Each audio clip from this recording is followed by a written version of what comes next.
Hey, everybody. Tonight on the Mac to the Future Go livecast, Apple is looking for ways to completely recycle all possible materials from their products. No one wants bugs. Nobody wants bugs in their cow. Apple will fix iPhones even if you were a battery naughty, according to Apple anyway. And lastly, are you ready for the zombie game apocalypse? That's all tonight on the Mac to the Future livecast. Go!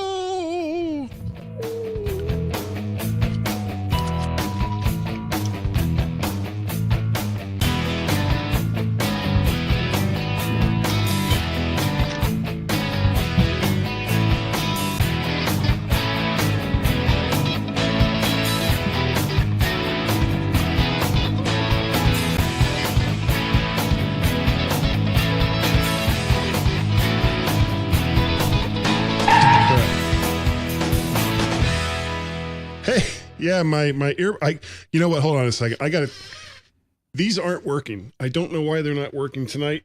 So I got to switch back over to the headphones, and it seems silly to keep them in my ears if they're not working, because that's just weird. I am one of your hosts, Guy Serle, and great to see everyone here tonight.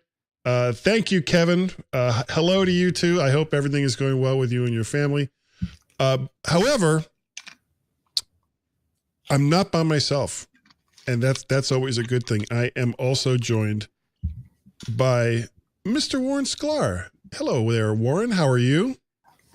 I am awesome. I have working AirPods, unlike you. I know. I don't know what happened to them.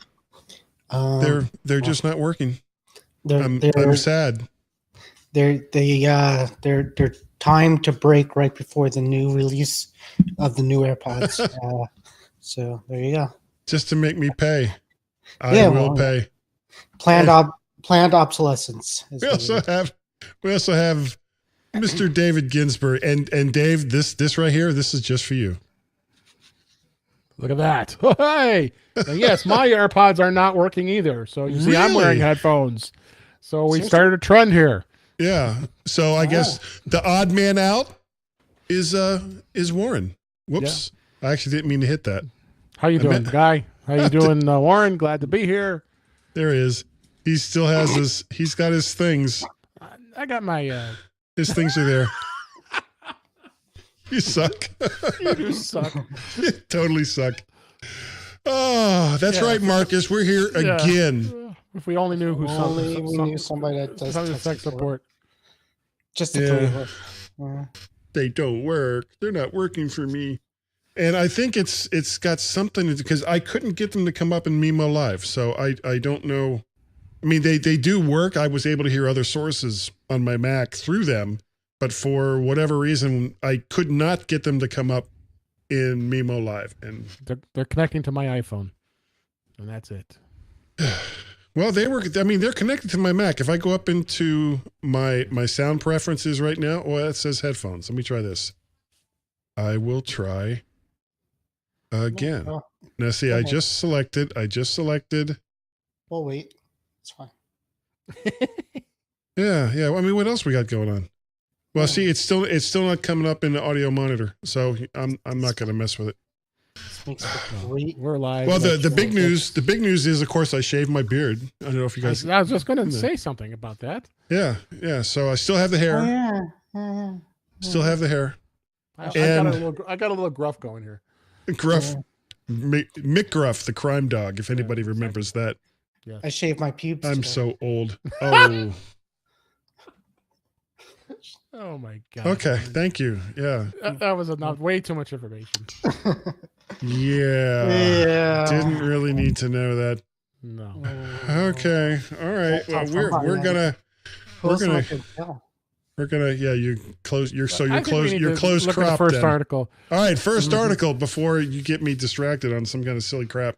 Greenpeace is against recycling somehow. This is a story from Gizmodo. Apple has spent many years looking for ways to reduce the amount of new metals required for its products. And the new MacBook Air and Mac Mini are examples of that. According to Apple, the base case and frame for these two computers are made from 100% recycled aluminum, much of which is recycled from the unique way these cases are created. These devices are carved rather than shaped from single blocks of aluminum. The leftover shavings are now collected to recreate more aluminum blocks. It's this and similar processes that some organizations take Apple to task for, rather than congratulating them for the recycling efforts. Some like Kyle Wiens, the CEO of the electronics repair company iFixit, have said that aluminum was the lowest hanging fruit on Apple's 100% recycling pledge. Apple has said that reducing the amount of non-recycled material in their products is a top priority, especially considering that much of the work for these materials are done in conflict zones and mined or farmed by children. So, Greenpeace and iFixit and some of the other Save the Planet type organizations aren't happy because Apple is taking baby steps in pretty much just sticking or staying with so far aluminum as the number one product that they recycle to create their new products. Now, I know it was, what was it, last year that Apple demonstrated that that machine that can take apart like 200 iPhones an hour. Yeah. Yeah. I guess, but the real problem is, taking the iPhone apart is one thing, but how do you reclaim the raw materials once that they have already been manufactured into a product? I can't see how that could be done in such a way that would, you would end up using more energy to reclaim some of these materials than you would just remaking them from, the basic raw stuff. What do you think, Warren? Yeah, I'm not even sure I know what they're asking or saying. So yeah, they had the robot. I forgot it. They gave it a name. And I Of course forgot they the did. name. Fred. It's Fred the robot. It might have been Fred or something. It had an acronym name or something. But yeah, so essentially it took the iPhones and it would take apart each type of material and put them in a pile. What was it? Liam. Was that it? Yes. Yeah, Liam. That was it. So take apart our iPhone. All the glass went in one pile. All the gold went into another. All the aluminum went to the other. So that's what it did. And then in theory, they would recycle that material and put it back. Well, yeah, aluminum, that's the theory. Yeah. Now, aluminum's a little different because I don't think, iDevices have that much aluminum. They have some. I think the MacBooks are probably the most amount of aluminum in a product. And it's an interesting thing because I just heard this week on another podcast, but they have these super, super expensive machines that they invested in and bought that basically make the MacBook molds, if you will, of the aluminum. Most other manufacturers make their laptops of plastic.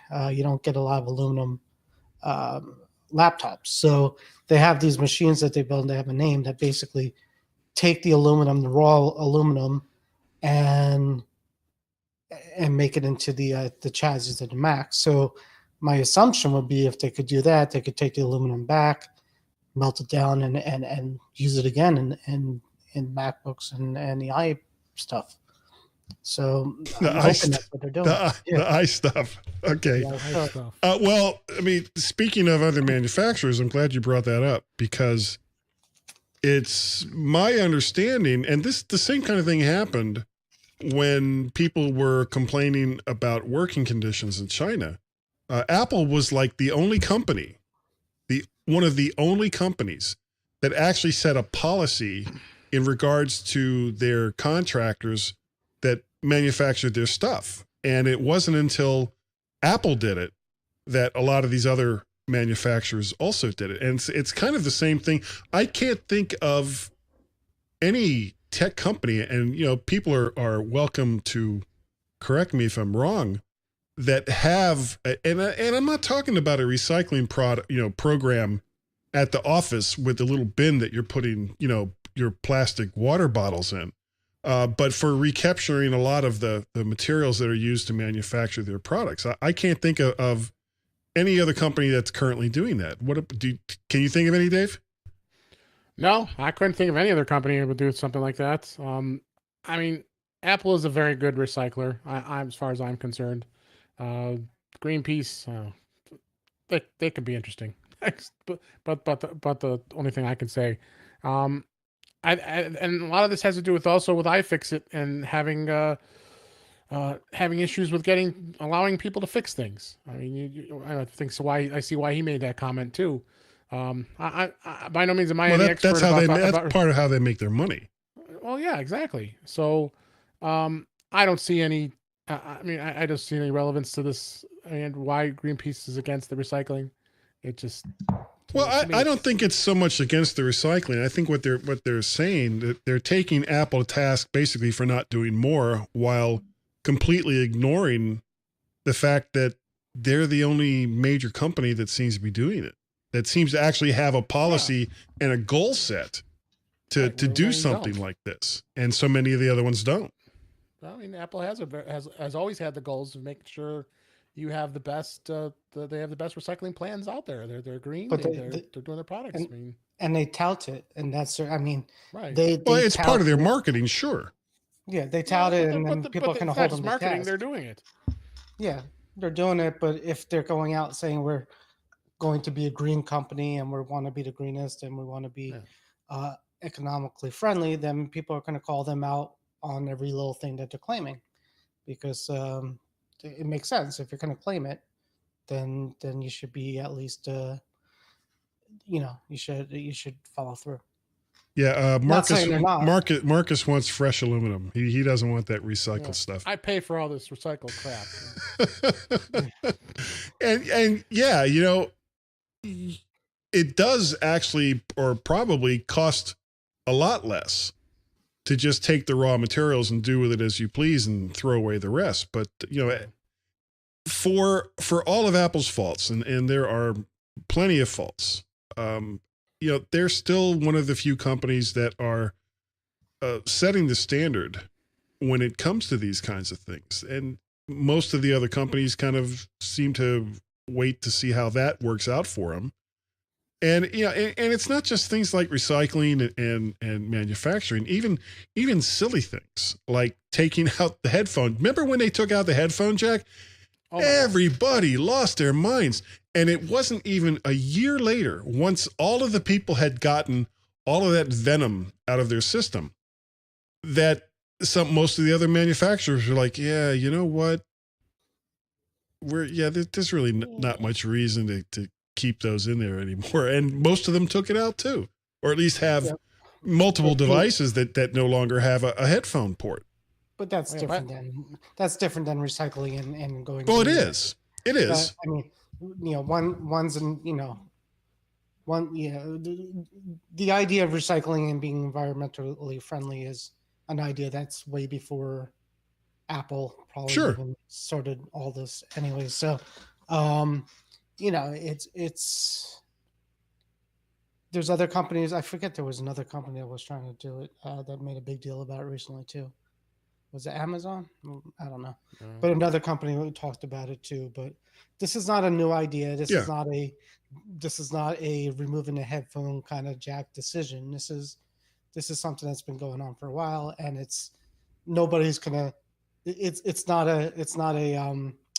what's the word? It's not a debatable issue either. It's not we're getting to the point where it needs to be done. Yeah, well, nobody. I mean, there's not going to be people out there saying, "Oh, why is Apple recycling?" It's not like that. It's everybody's for it. So. Well, and the other thing that's not talked about is the same thing that a lot of people slam Apple for, which is the fact that people are hanging on to their devices, their Apple devices, much longer than they're hanging on to other devices. And what is the number one way to make sure that the devices that you use are using less raw materials, and that's to hang on to the ones that you have for as long as they do all the stuff that you want them to do. And this is what, and when Apple doesn't make an arbitrary quarterly number, well, then all of the haters come out and it's like, oh, I told you, Apple's going down the tubes, Apple's doomed, blah, blah, blah, blah, blah. It's like, it's at the point where you feel like you can't win, because if you tell people, okay, well, hang on to your devices longer so that you get the maximum amount of value out of them, which is not only good for the planet, but it's good for your wallet.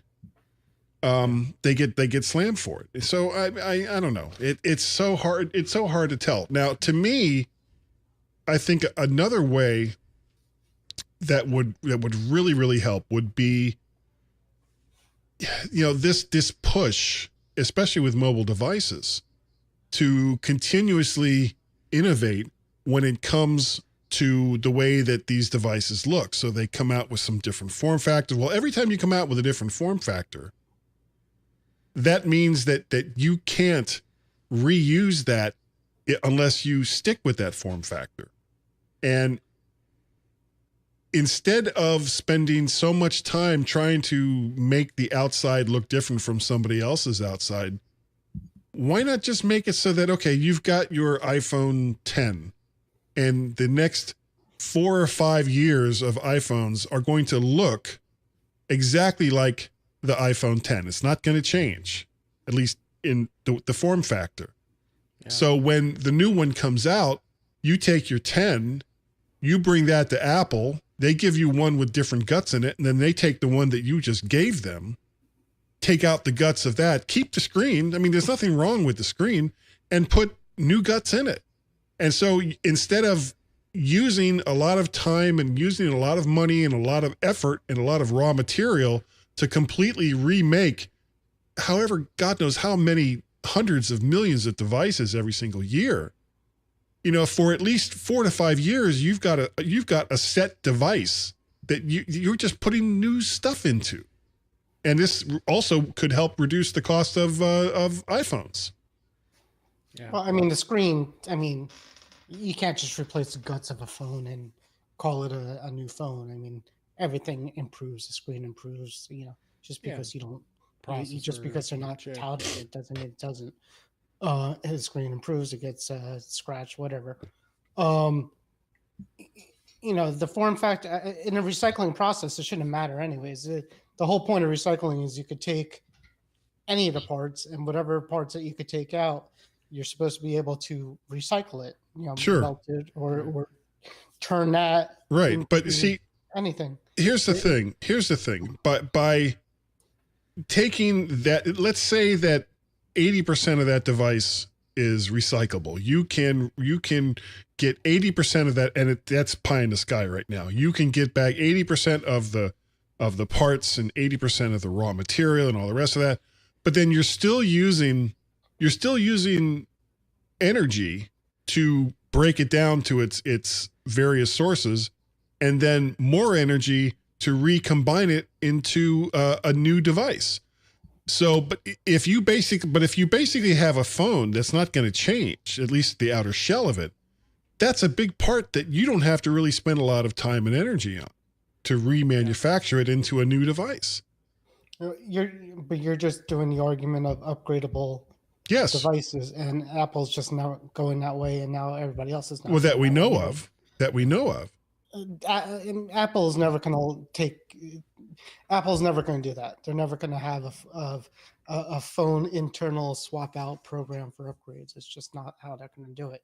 And even if they did, I would question of how much it would even make a difference in the recyclable world too, because the case is probably the outside is probably not a lot of what needs to be changed and recycled anyways. I mean, it's just glass. And aluminum. But yeah, again, it's just you're talking two different things. You're talking recycle, material. Yeah. As far as material building up in the planet, ending up in landfills, things like that, compared to the energy it takes to recycle these materials. It's two different issues, right? So the issue of recycling is what they're talking about, is basically, again, taking an iPhone 10, separating the parts, melting the glass, melting the aluminum, melting the gold and copper, and reusing that material again. And hopefully, eventually, they'll come up with a system that doesn't use that much energy to do that as a process. And that would be that Apple will try to do that before they do what you're trying to do. They'll try to come up with electrics to do it, and environmentally friendly ways to do that. Okay. Well, we'll have to agree to disagree on it. I still think that what I was saying would save a lot of time and energy. But well, we can agree or disagree, but Apple's never. I mean, that's just not going to ever happen. That's because they're not smart enough to put me in charge. Yeah. Okay. By the way, the recycling robot is Daisy. Well, of course it is. Daisy. What wasn't that the song that HAL 2000 first learned as an AI in 2001: A Space Odyssey? I don't know where I'm going with that. Never mind. No. The next story. Is Buggy Cow wonders where's the beef. Google's Project Zero has revealed a vulnerability in the Mac OS in relation to a process called Cow, which stands for copy on write. How the Cow process works is that when different processes need to efficiently and securely share the same data object in memory, they can, until they need to change it. At that point, they make their own copy of the data rather than changing the data in memory so that the original process is maintained. For other programs, it may still need it unmodified. If a process can modify the original, there is no security protocol within the operating system to stop it or make the end user aware of the chain. The fly in the security ointment, however, is that the Mac in question must already have the malware needed to make the changes, and no method for doing so was listed in the article. Apple has yet to respond to the exploit, which has many believing that a fix may already be available for the next update to the operating system. Yeah. This is, I mean, I get why Google does Project Zero, and they put out a lot of money to security professionals who find bugs, serious bugs in various operating systems. Now, Apple does it for iOS, but I don't believe they do it for the Mac OS. And this was actually originally, I think this was reported at the end of November and reported to Apple. So they held off on reporting this until now.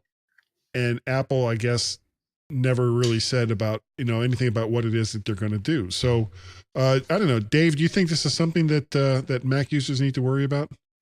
Nope. I mean, it's just like any other malware. It tends to be failed to be proven that it's going to be a problem. I know Google gave Apple 30 days is usually what it is, or 30 to 60 days, whatever it is, to respond to it, and then they make it public. Notice that Apple hasn't said a word about it. I mean, most of this stuff is just more of scare tactics to get people to buy antivirus software. Well, I'm not sure about that. What do you think, Warren? No, exactly what I said. Maybe it's scare tactics to buy a Google Chromebook because they tout that more too.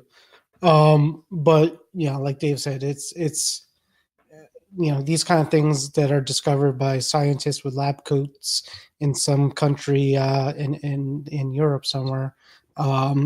It's always it makes these news headlines, and you never hear of it actually happening in the real world.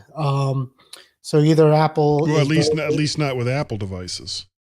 Right in this Apple, and some of them not even in the real world. Well, other devices, take the Meltdown Inspector, those things that came out that were this is kind of similar to that. You've never, and I've never heard of an actual case of it happening. So, again, it's good that companies are out there looking. I think it's kind of cool that Google gives you like 30 days and they're like, screw you, we're going to tell the world if you don't fix it or acknowledge it. It's not this is how progress in tech works.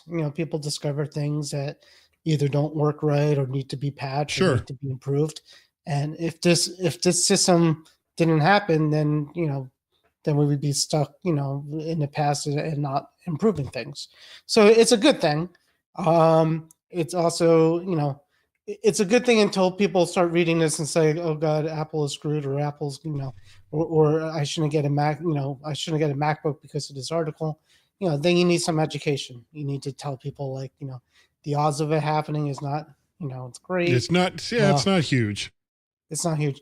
I mean, whereas on a Windows machine, we've seen viruses, we've seen, we see malware all the time. We see, the things we see, then, we could actually go through this. But, when people find these kind of things, researchers find them, then you got to there should be a big disclaimer that says, this caution, this may be bullshit. Well, or at least caution. This is very unlikely to happen in a real, in a real world situation.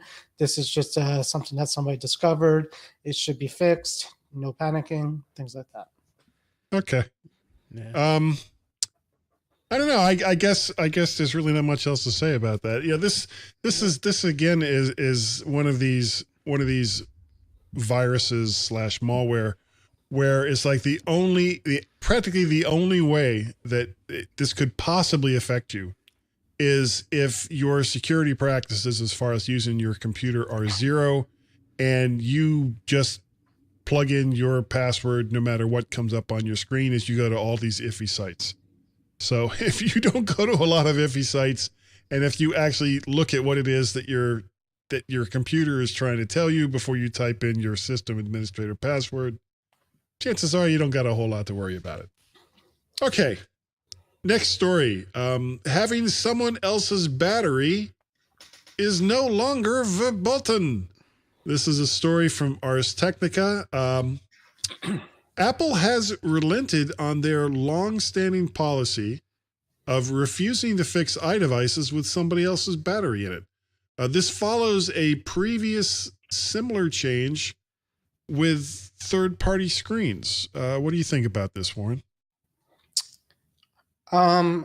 Probably this has to do more with was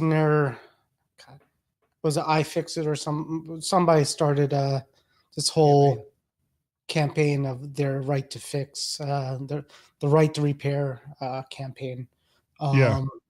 So there's a pending lawsuit going up, I think, to the Supreme Court at the moment. Yeah, I think maybe, but this is it was definitely brought on by iFixit. I think they're the ones who kind of started it. Obviously, that's their business. So I'm sure people go into Apple stores with batteries that were replaced by mall kiosks and needed their phone fixed, and Apple said, we're not going to touch your phone because you had AJ's battery service put a battery in there. And eventually that's not going to fly anymore. And, it's not like Apple's going to lose money doing this. They weren't doing it before because I think more principle, and they didn't want people, jacking with their phones and their devices and jack it up, man. Jack it up. And maybe, wanting to avoid, phones exploding and things like that, and being blamed for it. But I think it's a good thing. I think it's fine. I think if anything, it might actually show people that having Apple do this work and putting in genuine parts will be a good thing because they'll get their device back probably working the way it should be. What does your shirt say? Okay. I had a feeling that's what it was. I wasn't sure because all I saw was like the first two lines. Okay, Dave, what do you think of this new policy? Well, interesting how this, like the article says, this change comes a few months after Apple's special replacement program expired at the end of 2018. Why not let's give in and say, okay, we see that people were already getting their batteries replaced. This is a way of getting cheaper battery replacements, and we'll honor that if we have to, if they have to come into the store afterwards to be repaired. So I think I think that it's interesting in itself. It's something Apple wasn't known to normally do and allow, but I just have this feeling things are changing with Apple as far as how they do things. I mean, it's just services based. It's a services based products now. I mean, that's what they're looking at, and by them allowing them to do this, I think that's what their direction they're doing to go to this. So, well, one of the stories that I didn't put in the show notes was there was some speculation that Apple may start cutting back on their percentages as far as services go, because they're getting a lot of pushback from some of the things that they're trying to do from the news service, from this so-called or so far only rumored video service. Certainly app developers have complained in the past, and so it's hard to say exactly how it's all going to end up. The thing is, Apple does provide access to a platform that is proven to be profitable, not just for Apple, but for developers as well. This, part of the problem with developing for certain other platforms has been that a lot of the people who use those products expect to get everything for free. And if they don't get it for free from the maker of those products, then because they can sideload, they go ahead and they find other ways to get it, which may or may not work the way that they expected it to. But at the end of the day, it means that the developer doesn't get squat for whatever it is that he's created for that platform. And I think that it's borne out that Apple, the way Apple has created their services platform and the way that it's structured, not only benefits developers and making sure that they get paid for the things that they create, but it also benefits their customers, because the customers know that whatever it is they're getting 99 times out of 100 is going to work the way they expect it to. Right. Yeah, I mean, it's just the way it is. I mean, again, I'll bring this back to services. Services is the thing that Apple's looking at. And, yeah, well, that's the number 3 as far as revenue now is Apple services.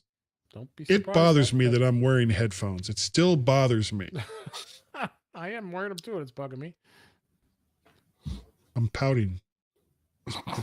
My guy pout. Couldn't get him to work. All right. Well, speaking of iOS, which we sort of were, zombie games to return from the dead. This is a story from AppleInsider.com.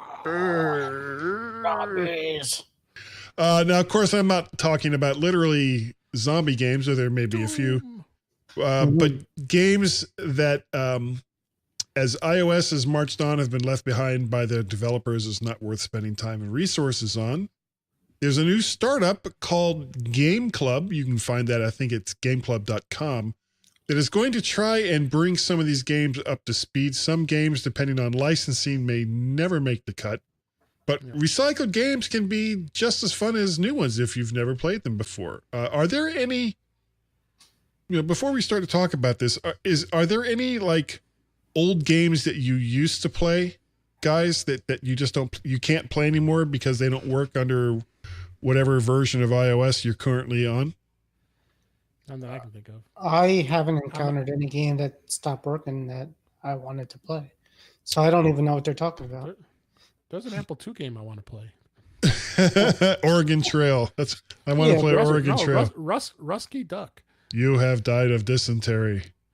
But Is there any like iOS game that Marathon, yeah, there's a good example. Or Owen Rubin just brought up Marathon. You can't play well. What's That's Marathon was a game that was originally created by Bungie, makers of Halo and some of those other games. And because I don't know if you guys knew this, but Halo originally was supposed to be a Mac game, an exclusive Mac game.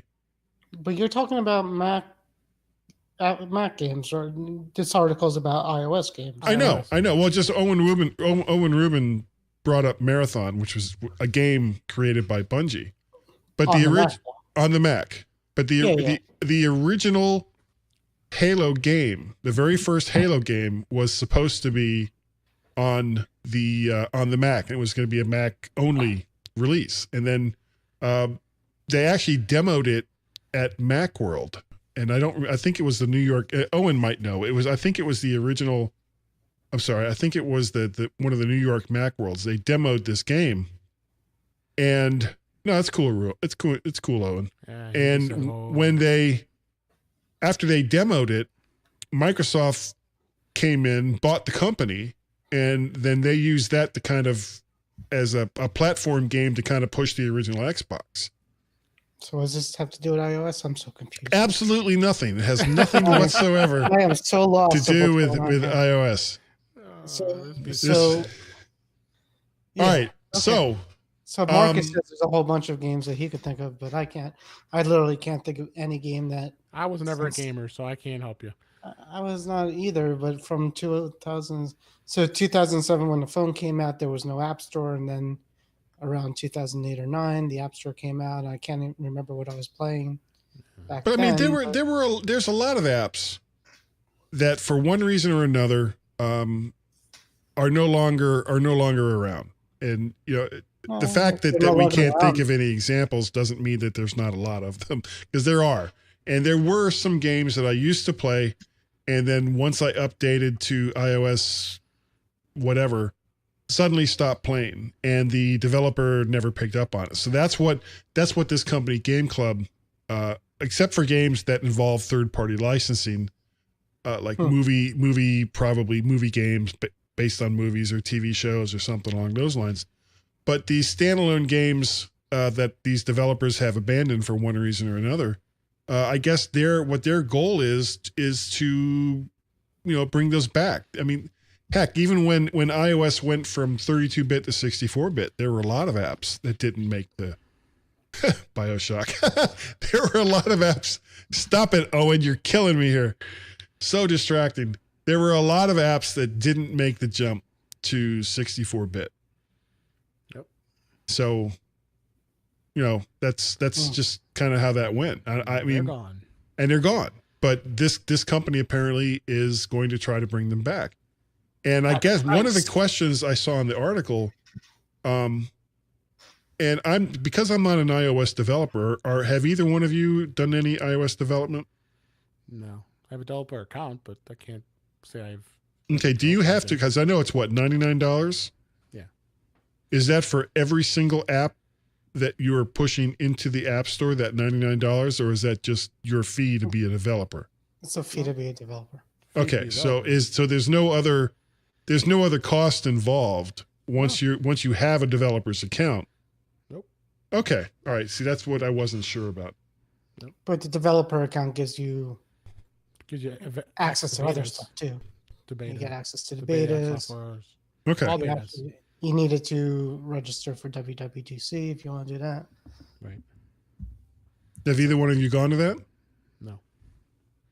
I did that. I talked to you from there.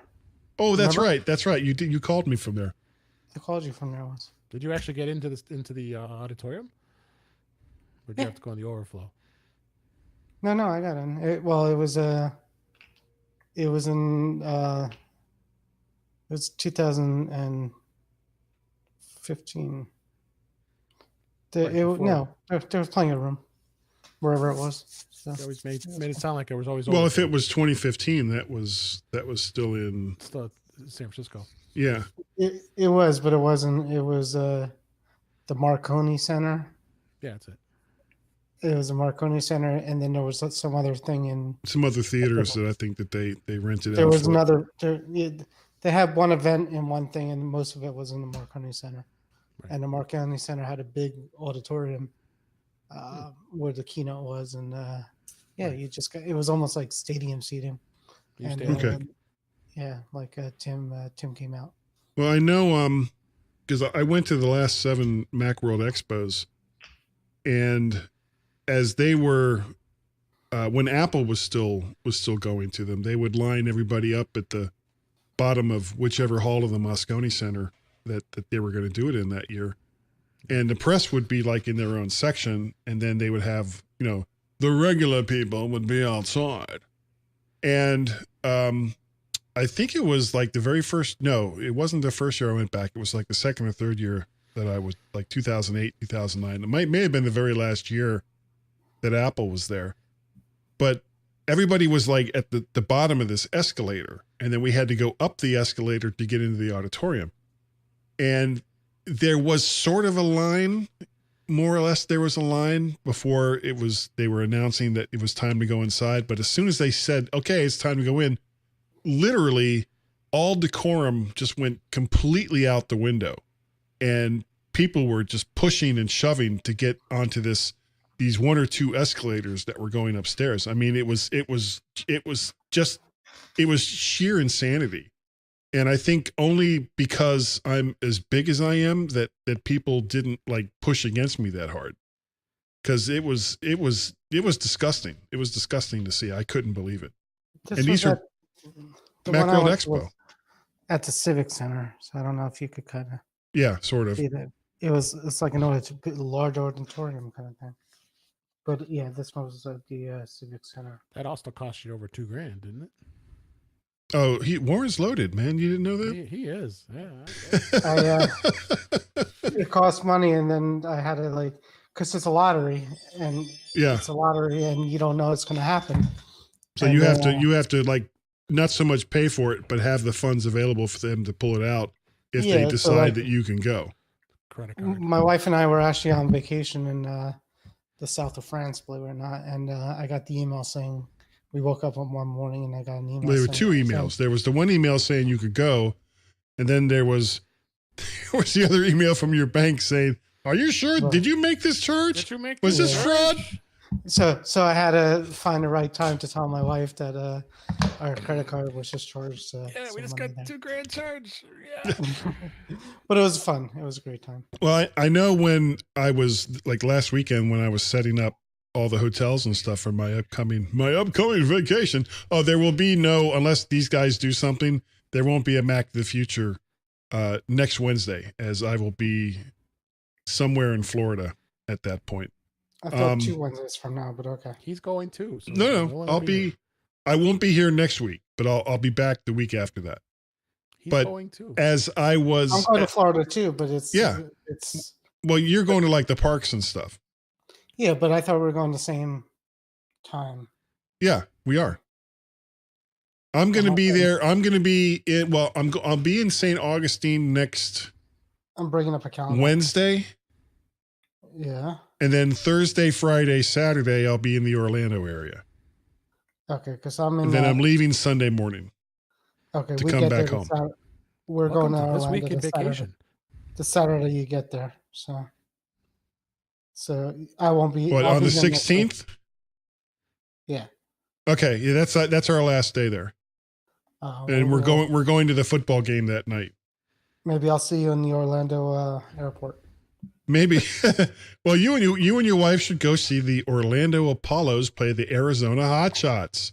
I brought it up to her. It didn't go well. No, it didn't go well. Yeah. No. Yeah, my wife was also kind of like. And and the weird thing, because I go all in on this kind of thing. Yesterday I got a package, and it was my Orlando Apollos baseball cap and jersey that I ordered from Dick's Sporting Good, and I pulled it out, and my wife just kind of looked at me. Says, "Are those from that football team?" And I was like, "Yeah," and she just like, you don't even know if this league is going to be around next year. And you're buying a jersey and baseball cap because you're going to this one game It was like, well, if they succeed, you'll be on the forefront. You'll be the number one fan.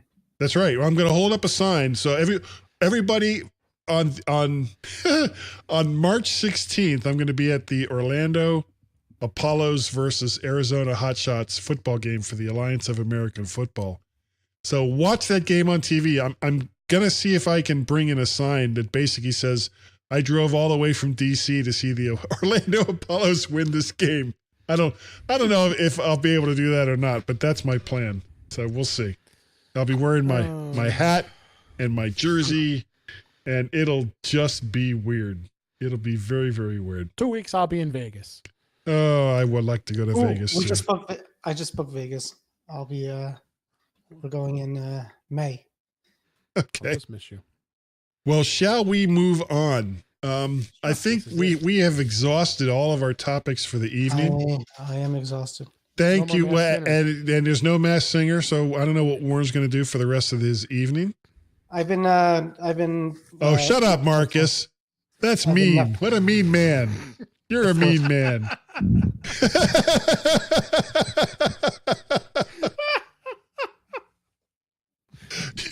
You're a mean person, Marcus. Okay. I'll be watching Netflix. The Travelers. Has anybody watched Travelers? No. Is that an ongoing series? Yeah, it's I'm on the last season now. It's good. Okay. What brought that up? You asked me what I was doing after the show, and that's what I'm doing. Oh, okay.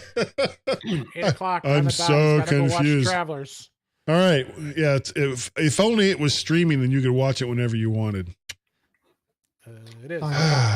So if you would like to help support the things that I do, all you have to do is go to coffee.com, ko-fi.com /MacParrot and make a $3 donation. Anything that you would like to give would be a help.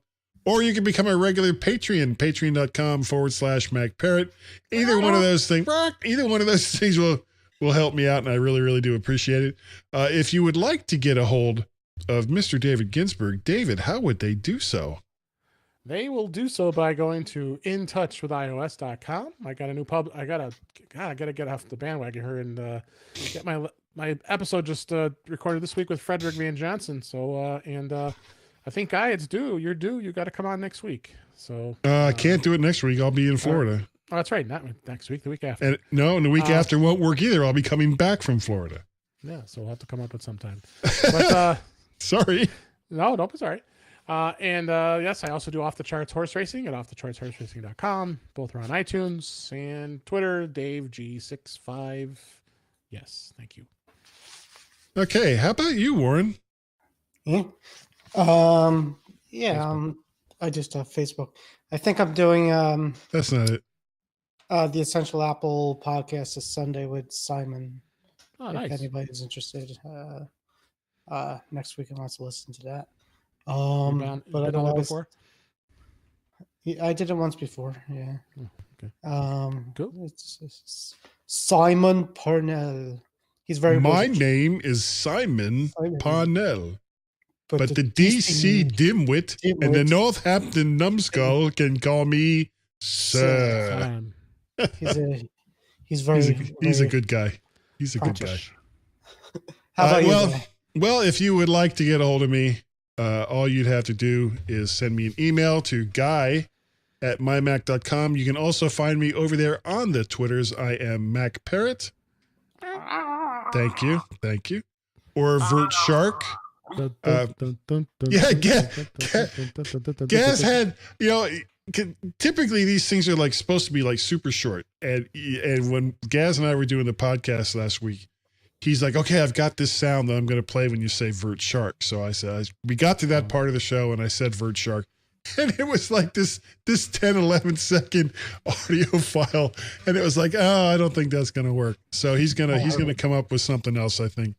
But you can find some of the stuff that I do over at mymac.com. I post all of the other stuff that I do in relation to audio and video over at vertshark.com. As a matter of fact, I have a Guy's Daily Drive that I need to push over to the YouTubes and then turn into audio and push that over to vertshark.com. That is what I need to do. I will say, all right. So we're good. That is going to do it for this evening. Thank you all so very much for joining us tonight. It is greatly, greatly appreciated that you have taken the time to do so. Thank you, David. Thank you. And thank you, Warren. Thanks. And we are going to head out. So we'll see you next week. Not next week. No. But we'll see you the week after that. Thanks again for joining us. Say good night, everybody. Good night, everybody. I knew that was going to happen.